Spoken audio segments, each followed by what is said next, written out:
નમસ્કાર મિત્રો. કહેવાય છે ને કે ગુલાબ હોય ને ત્યાં કાંટા હોય જ.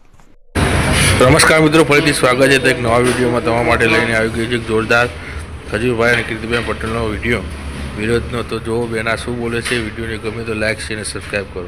સફળ માનવી હોય ને એની સાથે એના દુશ્મનો તો હોય જ. એની સારપ, એની સુગંધ, એની મહત્વતા નથી સમજાતી, પણ કાંટો વાગે ને લોહી નીકળે ને એટલે હાહાકારો તો નીકળી જ જાય. ખજૂરભાઈ ઉર્ફે નીતિનભાઈ જાની. તમે સમજો છો ને હું કોની વાત કરું છું? જેણે સૌરાષ્ટ્રમાં વાવાઝોડા વખતે કેટલા બધાના ઘર કરી આપ્યા, નળિયા નખાવી આપ્યા, નિરાધારને આશરો આપ્યો, એવા એ ખજૂરભાઈ આજે સફળ માનવી તો છે જ, પણ એણે શું પોતાનું એક કામ કર્યું કે લોકો એના દુશ્મન થઈ ગયા. અરે આવી રીતે કઈ વાત થતી હોય? સાચું કહું ને, ખજૂરભાઈ સાથે કામ કરવું, ખજૂરભાઈનું નામ સાંભળવું અને ખજૂરભાઈના કામો જાણવા એક બહુ ગૌરવની વાત છે.